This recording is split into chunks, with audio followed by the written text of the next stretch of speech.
Pope Pius XI once said, "It is not possible for Christians to take part in anti-Semitism. We are Semite spiritually." Hello, this is Nelson Olmsted. The story I'm going to tell you today appeared a short time ago in Collier's. I was so impressed by the quiet human logic in it that I want you to hear it today. It's about a man who managed to maintain his personal integrity in the face of what appeared to be great opposition. Written by B.J. Chute, it's entitled The Outcasts.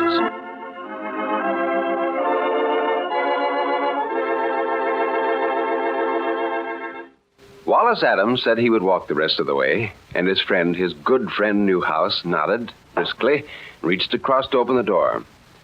Wallace got out of the car and thanked him for the lift, feeling the pleasant solidarity of neighbor and neighbor, and then turned and started up his own driveway.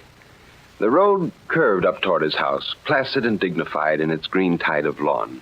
The spires of delphinium were mad with loveliness. The roses spilled over from their regulated supports and choked the bees with sweetness. And Wallace thought, "It's mine." Inside, Helen was standing by the mantelpiece, self-possessed and beautiful in apple green linen. Her amber blonde hair was high on her head, accenting the cheekbones and the pretty square line of her jaw. He kissed her and said, "Hello, darling." She smiled at him. "You're early." "Yes, John Newhouse gave me a lift." "Oh? Well, Catherine called up this afternoon." "Catherine Newhouse? At a bridge party?" "No. She wanted to talk to me about, something. Shall we go out to the veranda, Wally? It's cooler there." He followed obediently. They sat back lazily in white slatted chairs, and Wallace lit a cigarette. Through half-closed eyes, he could see the tiny claws of woodbine clutching at the stone pillars. The fading air just touched his cheek. His heart lit up with love, and he felt a strong, deep peace. A man needed his acres, and it was not altogether a sense of property. Vaguely and genuinely, he wished this for all men. Helen said, "Catherine called about Mr. Benson, the real estate agent. He's been talking to her. He's just got an offer on the Stiles place." "Oh, well, that's fine. It'd be nice to have someone living there." "It would be nice, but these people won't do." "Why? Can't they finance it?" "They're Jews." "Oh." He sighed. He'd been pleased when Helen spoke of the new neighbors, but now they wouldn't do. It was too bad. After a moment, he said, "Why did Catherine call you, Helen?" "Well, that was just what I wanted to talk to you about, dear. Mr. Benson told Catherine that it's very hard to move such big properties, and he wanted to be sure he was doing what everyone wants him to do if he says no. So Catherine thought that it shouldn't be just John and herself who told him. She thought we should get together somewhere, all the leading members of the community, and, well, actually what she said was that she thought our house would be a good place." "Why our house?" "Because we're the newest ones here, and the new houses like us, and they knew we think the same way they do." "Well, do you know anything about these people?" "Not a thing." "Do you know their name?" "No, I don't. It's awkward, of course, dear, but we have to consider our neighbors. It's just a matter of business, like zoning a residential district against nightclubs or something." "Well, people aren't nightclubs." "Of course they aren't, but you know what I mean. It isn't just these people, it's what it starts. They're pushing."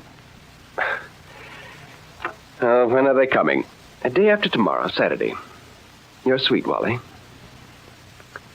She went inside then. Wallace sat there listening to the small evening sounds. After a moment, he got up. Saturday had a sharp edge in his mind. He knew he was being childish. All that was involved was a simple, legitimate agreement between neighbors, people who had bought their homes in a district which would stay as they wanted. These others, these people who wanted to buy the Stiles place, need never know that a door had been deliberately closed in their faces. He stared miserably into the darkness. But what if they did know? How did it feel to be shut out because of your name, because of your race? How would he feel if it were himself and Helen and their children? Oh, good Lord, he was making mountains. It wasn't that important. By Sunday morning, the whole thing would be over pleasantly.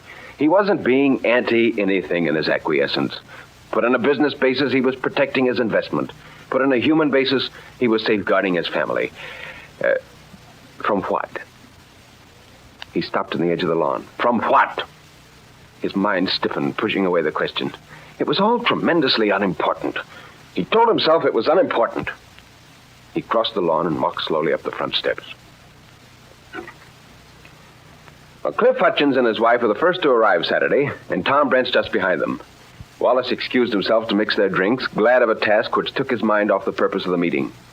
For a passive host, he felt unreasonably quarrelsome. They discussed the weather until the arrival of the Atkinsons, with Madge Hennessy churning behind them. Shortly afterward, the Newhouses came, and Wallace, crossing the room to shake hands with them, felt more than a little flattered by the genial warmth of the big man's welcome. John Newhouse made the room suddenly seem crowded and important. Newhouse glanced at his watch and said, "Well, I hope you people don't mind holding the meeting up a little. There's a chance Arthur Hearn will be coming." Wallace was surprised and pleased. Arthur Hearn was the big man of the whole community. In fact, it was his estate from which the subdivision was originally developed. Wallace looked at the floor. The little flicker of pleasure he'd felt because the sought-after Arthur Hearn might be a guest in his house died out abruptly. Property interests. Enough big guns were lined up already for the imperishable cause. Wallace hoped Hearn wouldn't come. The conversation in the room lifted for about 20 minutes and then dragged out. Newhouse glanced again at his watch and then walked over to the fireplace. From that position, he dominated the room. He cleared his throat and looked benignly around. "I'm sorry to have kept you waiting. We've been hoping that our good neighbor Arthur Hearn could be with us. However, I don't think we need wait any longer.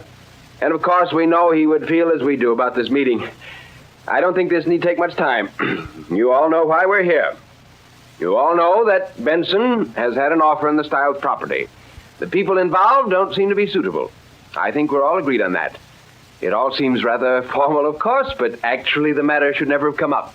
We chose our lovely district for its neighbors as much as for its land, and we naturally want to maintain it. We're thinking in terms of the future as well as the present. I think a committee of 3 would serve us best, and I would like to propose our host as the chairman." It was a moment before Wallace realized what he meant. He looked across at Helen. She was looking back at him, proud and eager over this confirmation of their position in the community. And when he heard his voice say, "No," it was almost as much of a surprise to him as it was to his guests. Newhouse's heavy eyebrows went up slightly.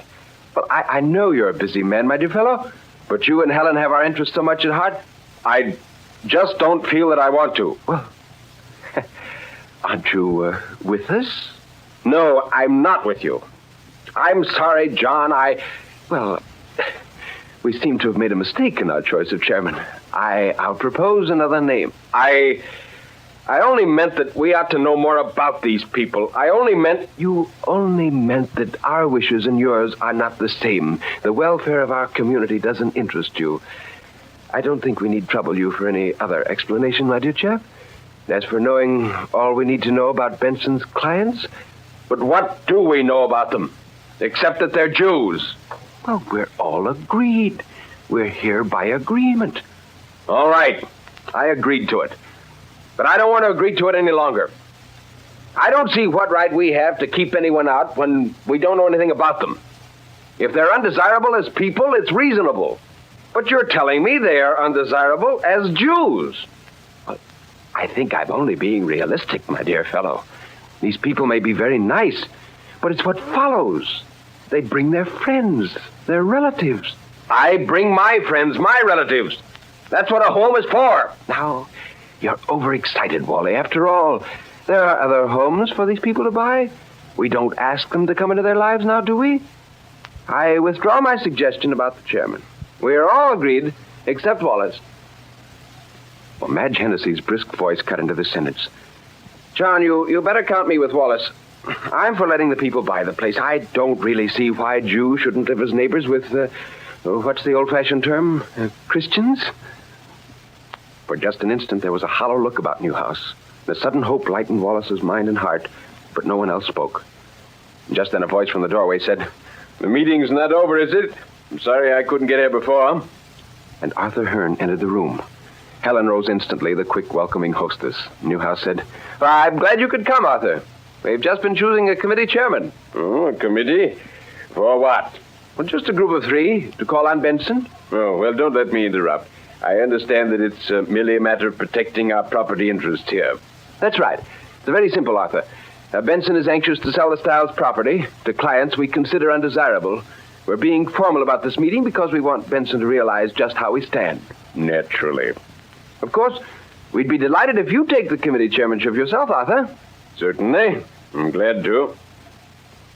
Relief in the room was almost animate. Wallace's hands tightened, each on the other. Let it go, he thought. The majority rules. He thought suddenly, I will not let it go. He heard his own voice, dogged with the tired patience of defeat. Mr. Hearn. Yes, Mr. Adams? John hasn't explained everything quite.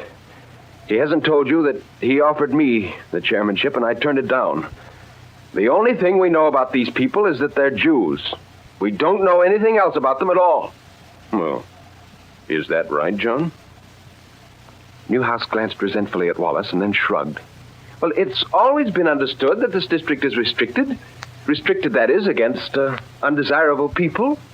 Well, they've got money, I suppose. They could finance a property as big as a Dick Stiles place. Well, of course, but that's beside the point. Not to me, it isn't.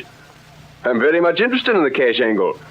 We don't want that property bouncing back and forth in the market. It looks bad for the neighborhood. People start thinking a district is running down when you can't sell the houses in it. They'll think it's running down even more if we let Jews in? That depends upon the Jew. No one spoke. Newhouse hadn't moved, but the fingers of his right hand, casual against the mantelpiece, pressed down so suddenly that the knuckles showed blue-white. Hearn went on. It seems to me what we need to know about these people is what they're like, what their background is. That's what this committee ought to be finding out. I should think you'd be pretty good at the job, Mr. Adams. If you'd care to serve with me, I'd be glad to have you. And Wallace said eagerly, well, certainly. On that basis. What other basis is there? How about you, Tom? Tom Brent struggled self-consciously to his feet. Why, yes, of course. I'm glad to. I never liked this business much anyhow. Well, perhaps none of them had liked it much, thought Wallace. They had only wanted the assurance that they were right not to like it. Helen was smiling. Mr. Hearn had given his approval. Her own husband was on the committee. She was pleased, he knew, for the wrong reasons, but it didn't matter. She was his Helen, and he smiled back at her. Hearn's voice picked up the meeting. Fine, that's settled then. Wallace, Tom, I'll give you a ring. We'll get together with Benson. It's a great pleasure, Mrs. Adams. He moved toward the door. There was a general stir in the room. The meeting, as a meeting, had suddenly ceased to exist. John Newhouse, with his hands thrust deep into his pockets, stood unyielding against the mantelpiece. He was staring straight ahead at nothing. And Wallace felt a sudden and intense pity. The lost, he thought, are not the outcasts. The lost are those who cast them out.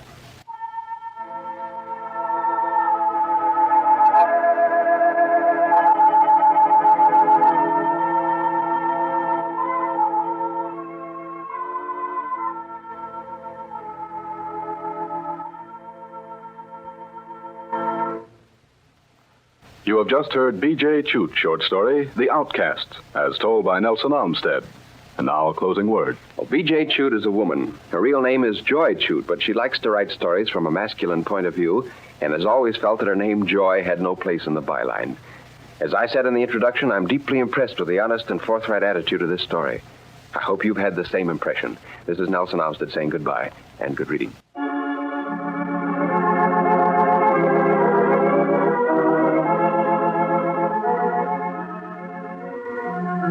Nelson Olmsted has presented another great short story from the world of literature.